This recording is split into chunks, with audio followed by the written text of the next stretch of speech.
Firman Tuhan untuk ibadah kita hari ini diangkat dari Galatia 3 diawali dari ayat 23 dan diakhiri ayat 29. Bapak Ibu mudah-mudi yang dikasihi Tuhan, mari kita bacakan secara responsorial. Kami akan membacakan ayat yang pertama, ayat 23, 24. Bapak Ibu, dengan mudah-mudi demikian selanjutnya. Demikian firman Tuhan. Sebelum iman itu datang, kita berada di bawah pengawalan hukum Taurat dan dikurung sampai iman itu telah dinyatakan. Jadi hukum Taurat adalah penuntut bagi kita sampai Kristus datang, supaya kita dibenarkan karena iman. Sekarang iman itu telah datang, karena itu kita tidak berada lagi di bawah pengawasan penuntun. Sebab kamu semua adalah anak-anak Allah karena iman dalam Yesus Kristus.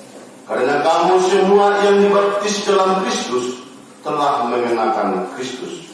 Dalam hal ini tidak ada orang Yahudi atau orang Yunani, tidak ada hamba atau orang merdeka, tidak ada laki-laki atau perempuan, karena kamu semua adalah satu di dalam Kristus Yesus. Dan jikalau kamu adalah milik Kristus, maka kamu juga adalah keturunan Abraham dan berhak menerima janji Allah. Demikian firman Tuhan, jadikan firman-Mu menjadi terang.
Merupakan tema yang sangat bagus sekali, merupakan suatu acuan yang sangat betul-betul itu digemari oleh setiap orang percaya.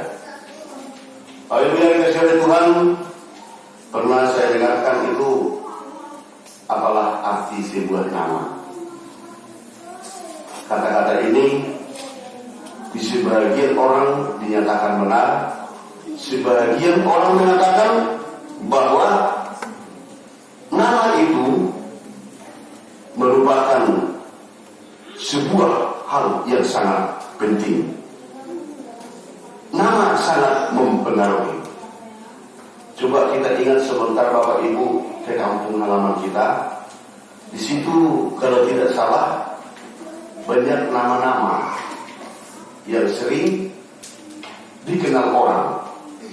Contoh, saya pernah mendengarkan itu julukan seorang bapak-bapak dikatakan jadi Pak SB. Jadi pertanyaan demi pertanyaan, apa SB?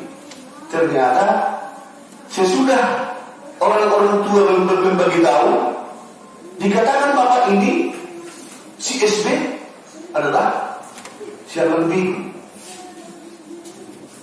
Itu menunjukkannya. Yang kedua ada lagi dikatakan siapa lebang. Mungkin bisa terbayang kita di kampung kita masing-masing pasti ada nama-nama yang agak unik. Ada lagi yang dikatakan julukannya Syakwan Guru. Bagaimana kronologisnya, bagaimana latar belakangnya? Hal ini sangat-sangat mempunyai arti. Maka ada nama-nama itu dikatakan yang sangat-sangat itu menyolok. Ada dikatakan Pak DJ. Kenapa dikatakan itu Pak DJ? Bahkan dikatakan si Yesus, karena waktu drama dia melakoni Tuhan Yesus waktu drama.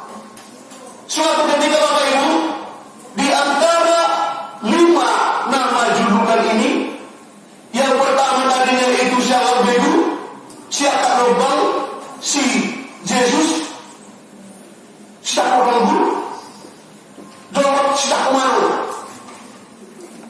Pak SK Inna, Pas SM Inna, tapi ada dari juga nama-nama Kumaro, dari baik warga Syakwan.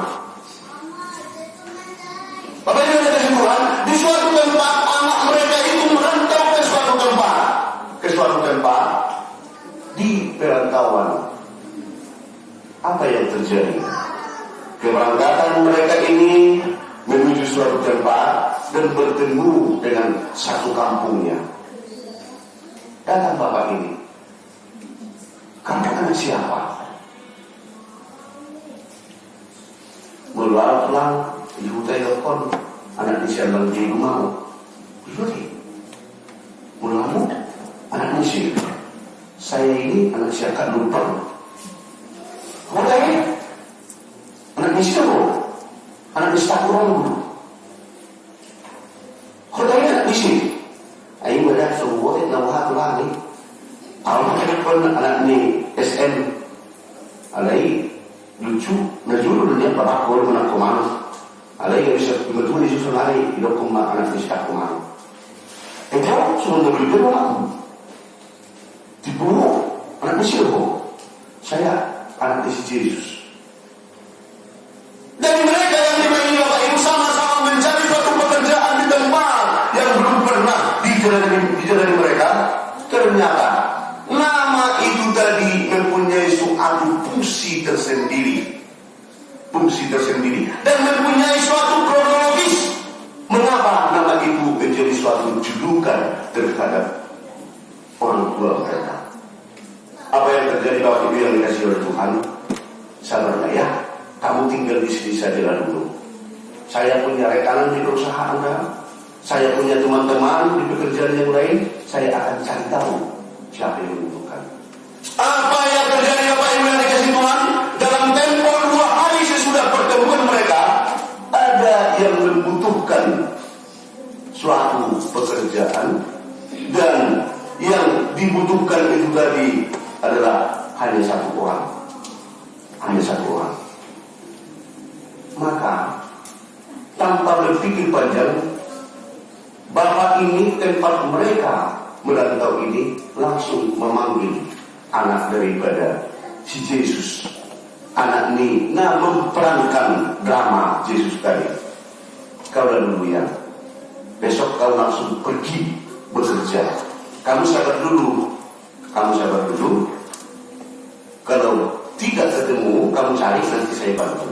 Yang menjadi yang pertama sekali diberikan pekerjaan oleh bapak ibu tadi adalah anak dari si Yesus, atau yang memerankan drama Yesus tadi.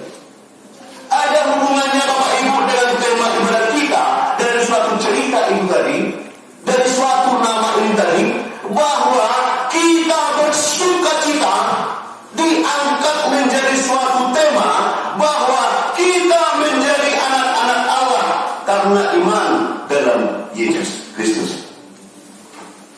Senang atau tidak senang, mau tidak mau, bahwa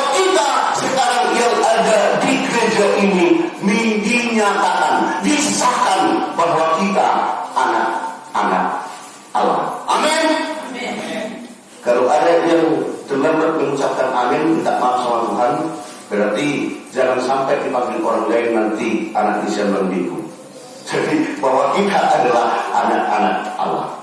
Bapak Ibu yang dikasihi Tuhan, dari sekilas uraian tema kita sekarang, maka kita sudah bangga betul-betul mempunyai iman kepada Kristus, mempunyai iman yang membanggakan kita di dalam seluruh perjalanan hidup kita, Bapak Ibu yang dikasihi Tuhan. Seturut dengan khotbah yang sudah kita bacakan tadi, seturut dengan firman yang sudah sama-sama kita membacakan tadi, ada suatu ilustrasi orang tua yang bisa dikatakan orang tua yang bijak. Orang tua ini mempunyai suatu hal mengerjakan, membina, memprogramkan dan merealisasikan rencananya sesuai dengan hal yang berlaku, sesuai dengan kebaikan dan kebenaran. Sehingga orang tua ini, bapak ini bisa dikategorikan orang kaya. Ada kata pepatah mengatakan, bekerjalah sekuat tenaga, serasa hidup Anda akan 1000 tahun lagi. Bagaimana orang mau bekerja 1000 tahun, mau berumur 1000 tahun? Tetapi merupakan suatu prinsip yang dipegang oleh orang tua yang tadi. Dia bekerja dengan sekuat tenaga karena dia mempunyai prinsip, dia akan hidup 1000 tahun lagi. Artinya hidup dia bukan hanya untuk tubuhnya sendiri, tetapi karena dia punya generasi atau anak-anak. Hasil pekerjaan ini, Bapak Ibu, menjadi suatu yang sulit untuk dinilai karena banyak hartanya, banyak kapasitasnya. Dia kumpulkan semuanya itu dan untuk diwariskan terhadap anak-anaknya, untuk diberikan terhadap anak-anaknya. Dengan dasar itulah dia mempunyai suatu program, mempunyai suatu cara. Dia tetap bekerja supaya ada saya wariskan terhadap anak-anak saya ini. Apa yang terjadi, Bapak Ibu yang dikasihi Tuhan? Ada beberapa orang yang tidak mau menerima warisan dari orang tuanya ini, yang mau diberikan terhadap anaknya. Anaknya ada 3. 2 di antara mereka, anaknya ini tidak mau menerima warisan dari orang tuanya. Saya juga bisa mencari sendiri, karena memang pelatihan daripada orang tua ini begitu tegas, begitu disiplin, sehingga anak-anak ini ada 2 orang yang tidak mau menerima warisan dari orang tuanya. Yang 1 orang, Bapak Ibu, menerima sebagian dari warisan dan dia tidak mau menerima semua yang ada dari orang tuanya. Yang aturan bagian saya itulah yang saya terima. Tiba waktunya dengan jelas anak yang 2 ini tadi tidak mau menerima warisan dari orang tuanya, merupakan suatu hal yang tidak benar, karena mereka berprinsip kami juga bisa mencari sendiri untuk harta dengan kami juga bisa berusaha, tidak terlalu pentinglah harta itu orang tua untuk kami terima. Bapak Ibu yang dikasihi oleh Tuhan, supaya warisan ini bertuan, supaya peninggalan orang tuanya ini ada yang mempergunakan, maka ada pembantu di rumah itu yang biasanya mengerjakan kebun. Lokasi daripada perumahan orang kaya itu tadi diserahkanlah ke sini, Bapak Ibu. Anak yang lagi malah memilih hidup di dalam penderitaan, hidup dalam kesusahan, tidak mau menerima kapasitas yang sudah disediakan oleh orang tuanya. Kira-kira seperti itulah, Bapak Ibu, orang Yahudi seperti yang kita bacakan itu tadi. Bahwasanya Kristen Yahudi tidak memahami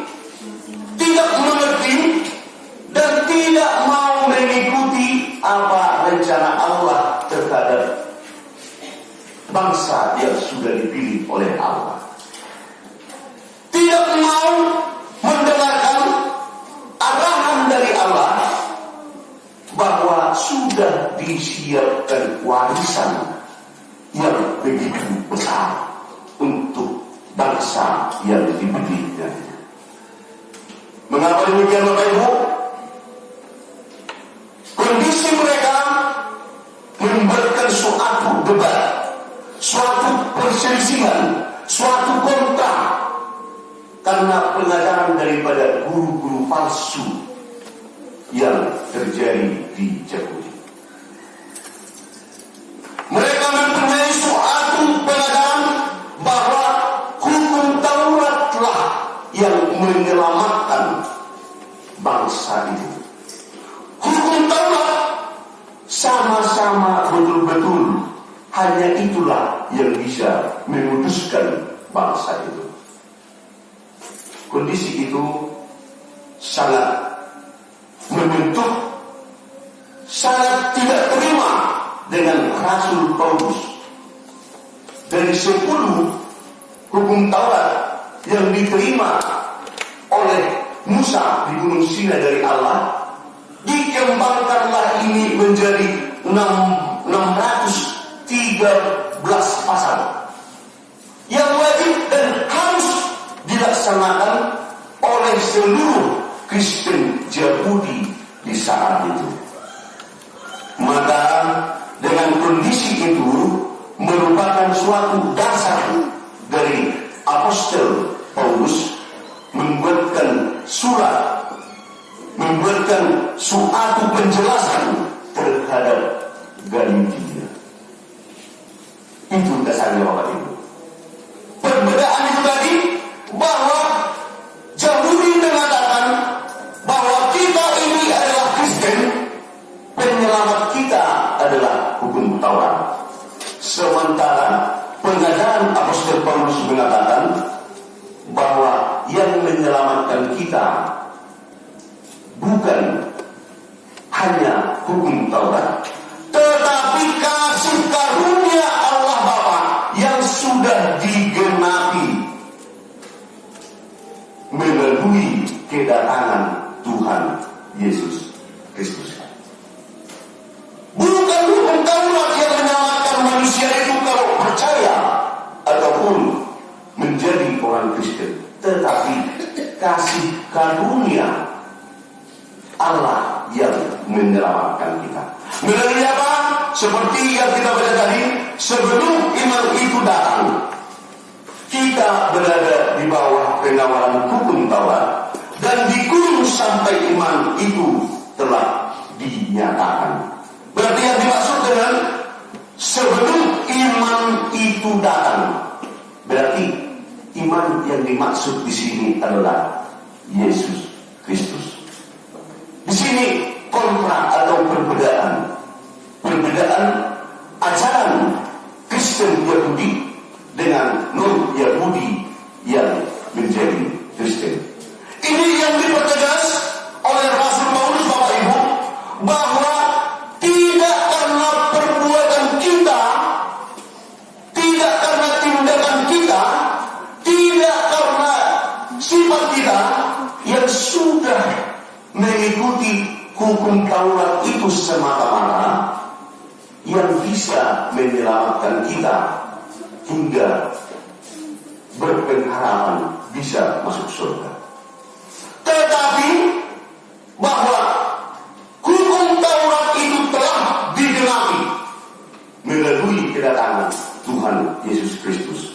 Maka dikala itu Bapak Ibu yang dikasihi Tuhan, ada orang non-Yahudi yang Kristen bertanya,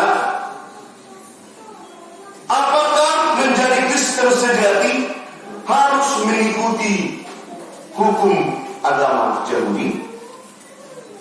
Apakah menjadi Kristen sejati harus mengikuti hukum agama Yahudi?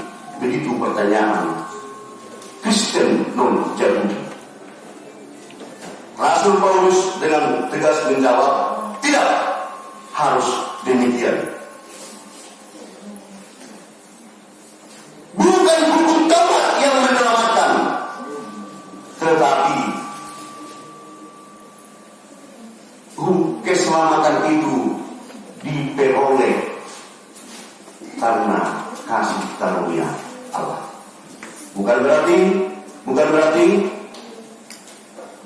Rasul Paulus mempersalahkan hukum Taurat.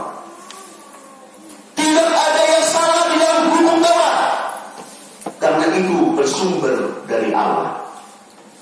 Maka dikatakan tadi, jadi hukum Taurat adalah penuntun bagi kita sampai Kristus datang, supaya kita dibenarkan karena iman. Prinsip ini yang berbeda Bapak Ibu yang dikasihi oleh Tuhan.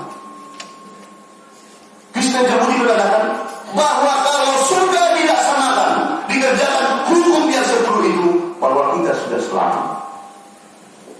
Tetapi tidak menerima, tidak mengakui, dan tidak mengatakan sesuai dengan firman Tuhan bahwa Yesuslah juru selamat. Itu yang menjadi suatu hal latar belakang mengapa seperti itu bertegas sesuai dengan tema kita tadi Bapak Ibu. Dari uraian yang kita baca ini ada 3 hal yang bisa kita kembangkan. Yang pertama, satu, hukum Taurat merupakan penuntun. Hukum Taurat itu merupakan suatu penuntun hidup orang yang mempercayai Allah sebelum Tuhan Yesus Kristus hari. Itu yang pertama. Ada yang kita lihat, maaf, karena saya juga agak hobi dan bisa dikatakan itu mengamati media sosial. Jadi kalau saya lihat di status ataupun akun daripada seseorang, pekerjaan di bawahnya itu dibuat pekerjaannya adalah di ladang Tuhan. Nah, banyak sekali itu yang saya lihat pekerjaan Facebook. Di Facebook itu adalah di ladang Tuhan. Coba amati bagaimana proses perjalanan hidup dia di saban hari, padahal status ataupun situasi pekerjaan yang tadi tidak sesuai dengan yang tertulis di akunnya. Kalau dia bekerja dengan Tuhan, mengapa selalu mengata-ngatai orang lain? Kalau dia bekerja dengan Tuhan, mengapa selalu membohongi orang lain? Di situ Bapak Ibu merupakan suatu yang dikatakan bahwa dari firman saat ini kita betul-betul dibenarkan, diangkat kondisi yang sangat berat sekali karena kita menjadi anak-anak Tuhan. Mengapa kita silakan? Karena banyak orang sekarang yang mengatakan hanya percaya kepada Yesus sudah saya pasti selamat. Percaya kepada Yesus saya sudah masuk surga. Jadi sama-sama kuat. Karena firman ini mengatakan percaya kepada Yesus Kristus. Dari sini mengatakan menjalankan hukum Taurat. Bisa kita berpengalaman bahwa kita begitu yakin dengan Yesus yang menyelamatkan kita, tetapi saban hari kita mengerjakan, menjalani hidup kita tidak sesuai dengan yang dilarang di dalam hukum Taurat. Secara pribadi saya mengatakan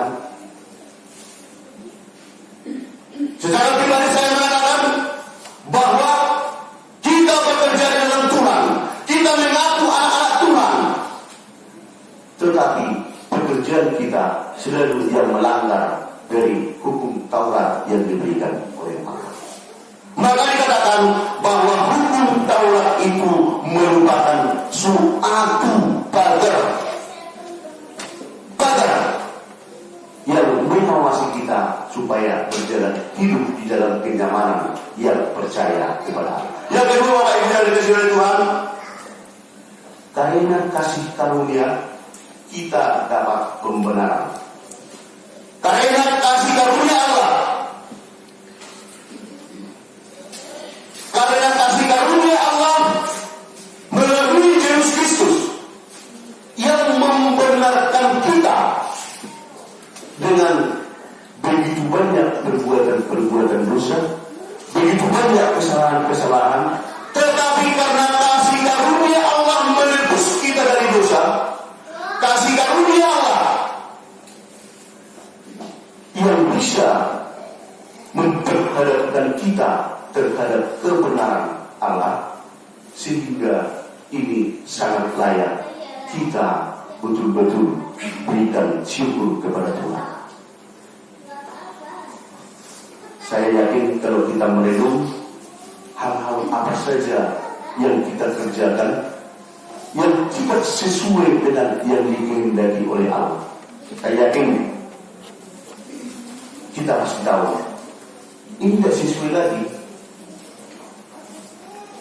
Tidak benar lagi yang saya kerjakan ini sesuai dengan kehendak Allah. Kita pasti tahu. Besok kali kita bekerja, ini tidak cocok lagi seperti yang dikehendaki oleh.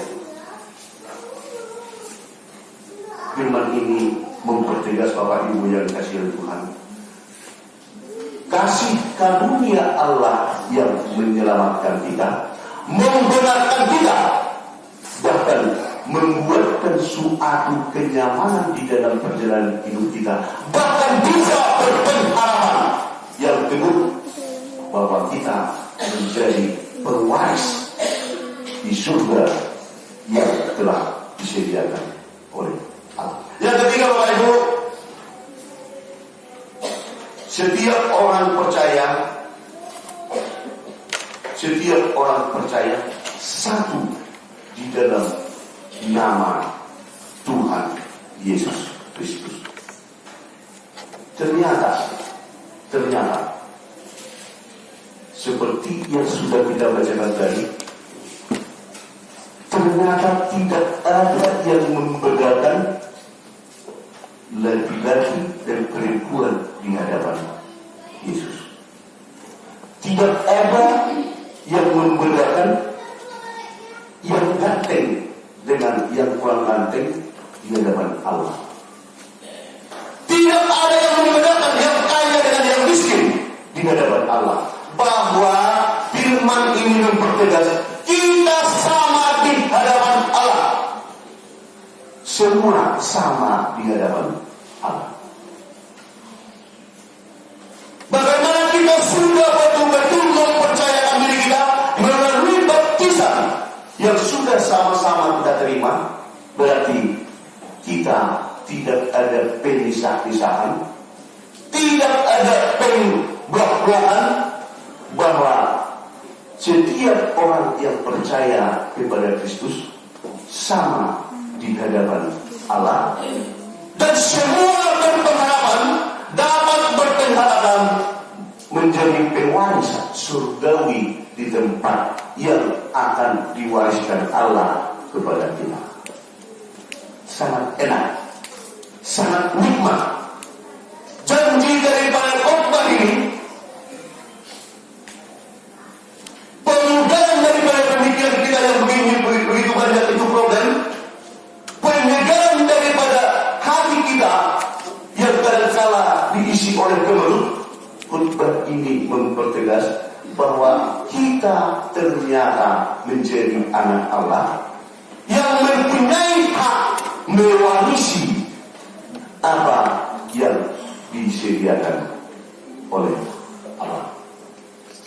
Kalau kita nyatakan bahwa kita anak-anak Allah, kalau kita bersaksi bahwa saya ini anak Allah, maka khotbah ini mengajari kita agar kita tunjukkanlah dari perbuatan sehari-hari, dari tingkah laku sehari-hari, bahwa benar kita adalah anak-anak Allah. Berusaha untuk membawa kedamaian, berusaha untuk membawa kondisi kenyamanan. Karena itu ciri-ciri daripada anak-anak Allah di Matius 5 ayat 9, berbahagialah orang yang membawa damai, karena mereka akan disebut anak-anak Allah. Tidak lucu Bapak Ibu, seperti yang saya lihat tadi, bekerja di dalam Tuhan, padahal status hari lepas hari dibuatkan di situ, maaf, kata-kata yang dari kemungkinan, padahal bekerja di dalam Tuhan. Besoknya lagi ada lagi status yang ditulis sendiri yang datang dari bermacam-macam. Firman ini mengatakan Bapak Ibu bahwa kita anak-anak Allah, mari membuktikan dengan perbuatan, pembicaraan, tingkah, rencana, dan program, dan dalam seluruh perjalanan hidup kita buktikan bahwa kita benar-benar anak Allah, bahwa kita benar-benar mempunyai pengharapan dari Allah, berarti membuatkan suatu kedamaian terhadap sesama kita, karena itu yang dikehendaki oleh Allah. Selanjutnya di Roma 8 ayat 14, semua orang yang dipimpin Roh Allah adalah anak Allah. Bapak Ibu yang dikasihi Tuhan, minggu-minggu kemarin sudah dibicarakan di dalam hidup kita bahwa kita pasti mempunyai roh di dalam hidup kita. Kalau seseorang meninggal, badannya yang mati, keyakinan saya mengatakan bahwa rohnya ada yang masih hidup. Roh kita diapit oleh roh jahat dan roh kudus. Tergantung dengan kita Bapak Ibu. Kalau kita mengaku adalah anak Allah, mari buka ruang roh Allah hadir di dalam diri kita. Maka kita dikatakan anak Allah. Jika dalam diri kita atau kita bersaksi bahwa saya ini anak iblis, maka berikan ruang yang sebesar-besarnya roh iblis hadir di dalam diri kita. Saya yakin Bapak Ibu sekalian, Tuhan seluruhnya kita yang menerapkan upaya ini memilih bahwa kita adalah anak-anak Allah, maka mari kita buktikan roh Allah yang bekerja di dalam pergelaran, pergumulan, dan perjuangan hidup kita untuk hari ini, besok, dan selanjutnya. Sekiranya sekarang bisa kita langsung merenungkan, mengatakan ternyata benar saya ini anak Allah. Pekerjaan, tindakan, kekeliruan yang saya lenyapkan, yang saya kerjakan selama ini, dalam nama Yesus saya tinggalkanlah itu. Maka mulai sekarang saya tetap mengaku diri saya anak Allah dan akan mengerjakan sesuai yang dikehendaki Allah. Semoga Tuhan Yesus memberkati, dan semoga kita bisa bertanggungjawabkan bahwa kita ini adalah anak-anak Allah yang setia, yang sudah dan akan diselamatkan Tuhan Yesus Kristus. Apapun kondisinya, bagaimanapun situasinya, katakanlah bahwa kami ini adalah anak-anak Allah. Semoga Tuhan Yesus memberkati dan menjadikan firman-Mu berkata.